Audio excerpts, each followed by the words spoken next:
Señores, estamos ahora con Nico para escuchar cómo desmonta un mito. El mito del gradualismo. Bueno, veremos, ¿no? A ver. Pero están empezando a conocerse ya números en muchos frentes que nos ayudan a comprender un poco más la situación económica. Después de muchos meses donde el gobierno estuvo reconstruyendo estadísticas, han empezado a salir números fiscales. Primero tuvimos la reconstrucción del fin de 2015, enero, y ahora tenemos febrero. Ya estamos, digamos, con el rezago habitual de las épocas normales. 2 semanas después de terminado el mes de febrero ya tenemos los números. Y completamos un primer bimestre donde el gasto público realmente está creciendo a un ritmo muchísimo más despacio de lo que lo hacía hasta el año pasado. El año pasado el gasto crecía a un 35% interanual y este año, en los 2 primeros meses del año, crece al 23%. Pero, digamos, son cifras. ¿Qué podemos ver cuando desmenuzamos al interior de los números fiscales? Bueno, hay 2 rubros muy grandes que explican el 65% del gasto público, que son salarios y jubilaciones. Y eso crece a como venía creciendo. Son las paritarias del año pasado, la cláusula de ajuste que rige el funcionamiento de las jubilaciones. Ahora, cuando uno mira los subsidios, eso, aún antes de la suba de tarifas, en el primer bimestre crece apenas un 9% interanual.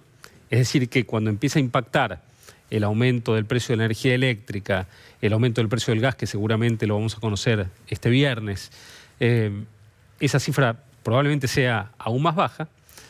Y las transferencias a las provincias y otros rubros del gasto crecen 0% interanual. El gobierno se ha sentado sobre la caja por varios motivos. Yo te diría que en estos primeros 2 meses, desde el punto de vista del gasto, lo que era muy importante era acompañar la apertura del cepo emitiendo pocos pesos, ¿no? Entonces, tanto en enero como en febrero, esta política de sentarse sobre la caja le permitió al Tesoro no pedirle plata al Banco Central, que por primera vez le acaba de dar plata la semana pasada por 10.000 millones de pesos, una vez que ya pasamos el periodo más crítico de la apertura del peso, una vez que se pagó la mayor parte de los futuros, todas las cosas que presionaban sobre el mercado de cambios. Entonces, desde el punto de vista fiscal, yo te diría que un primer bimestre muy restrictivo, difícil de sostener por muchos aspectos. En primer lugar, porque está generando un parate enorme en la obra pública. Si nos pasamos de ahí a mirar otros números de la economía... Ahora, el parate en la obra pública, cuando vos hablás con los mismos peronistas, sí, inclusive cuando hablás con Gerardo Martínez de la UOCRA, sí, que dice que tiene 50.000 personas fuera de la plantilla en este momento respecto de los que había el año pasado, te dicen, esto empezó en septiembre. Sí, es así. Empezó Cristina a cortar el flujo de dinero a la obra pública. Sin duda que es así, Carlos. Ahora, cuando uno mira los números de la economía, uno puede mirar qué está pasando con la oferta, mirar cuáles son los sectores de la economía que producen, cómo les está yendo, y ahí uno encuentra 2 sectores que se destacan claramente por lo mal que están. Uno es la construcción, cemento. En el primer bimestre los despachos de cemento caen 10%, hierro y acero 20%. ¿Por qué? ¿O por la obra pública? Yo te diría, lo que es la construcción privada hace tiempo que está frenado, se va a empezar a mover pasablemente dentro de algunos meses, pero en gran medida es la obra pública, más hierro y acero también están muy influidos por lo que pasa con autos, ¿no? El otro sector, que está flojo todavía, es la industria, muy afectada por Brasil. En los primeros 2 meses del año, por ejemplo, las exportaciones de autos a Brasil caen 40%. Muy difícil remontar eso con el mercado interno. Del lado de la demanda, muy flojo el consumo, por la aceleración de los precios en la post-apertura del cepo. La inversión muy floja también en los primeros 2 meses del año por los indicadores que uno puede ver.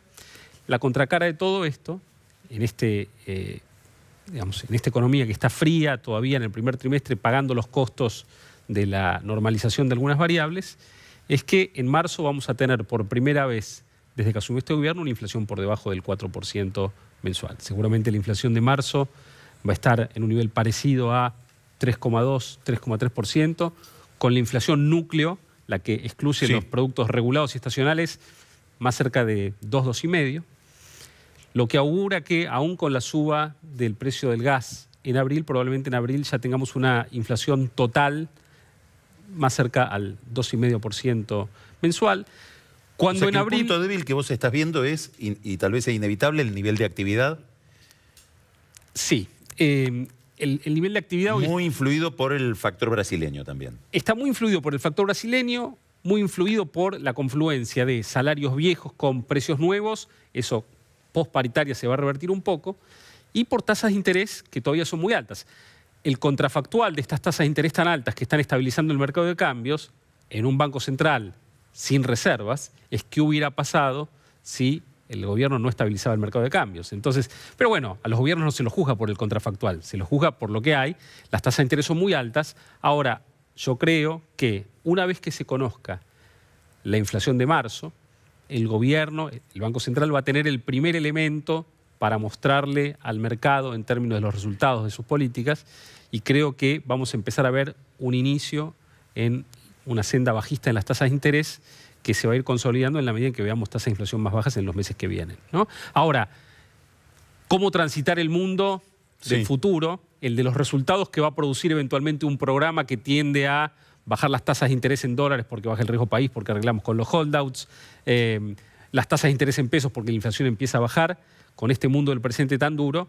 Bueno, una manera de suavizar ese tránsito entre el futuro y el presente que puede dañar políticamente al gobierno en el medio y debilitar el futuro, creo que lo vamos a ver una vez que Argentina cierre el acuerdo con los holdouts y pueda empezar a aflojar un poquitito la política fiscal y, digamos,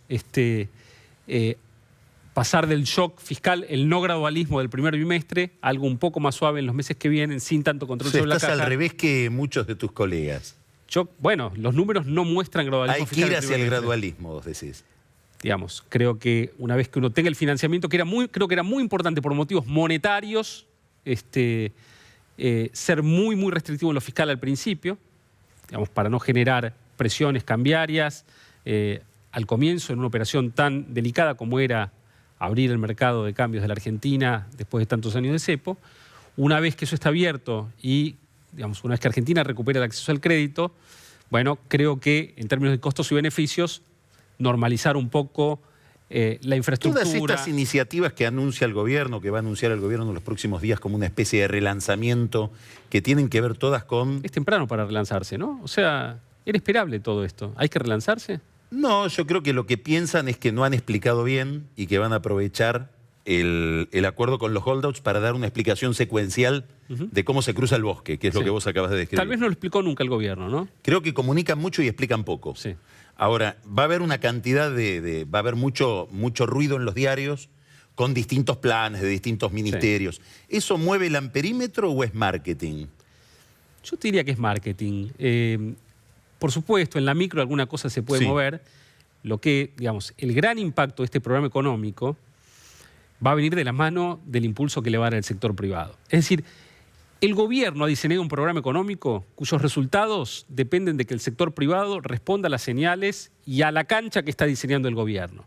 Ahora, hay que tenerse mucha fe en eso, porque, digamos, uno no puede apurar de repente las cosas más el cauce que tienen que tomar, digamos, y falta que el sector privado se sienta con confianza para empezar a... ¿A qué le llamás al sector privado? ¿Nacional o internacional? Los dos, los dos. Yo estuve la semana pasada, por motivos profesionales, en Nueva York, viendo fondos, inversores, bueno, que eran típicos inversores de bonos de la Argentina, que ahora en vez de rendir 12 o 13% como rindieron durante todos estos años, empiezan ahora a mirar qué hay para hacer en la Argentina, si hay para invertir en oficinas y si la tasa de vacancia en las oficinas va a bajar y la renta de las oficinas puede ser un negocio, los, digamos, proyectos en energía eólica, etcétera, etcétera. Uno empieza a ver eso. Una licitación ahora en abril. Y cuando uno mira eso, digamos, bueno, suele ocurrir que unos meses después empieza a haber algunos proyectos que se concretan, ¿no?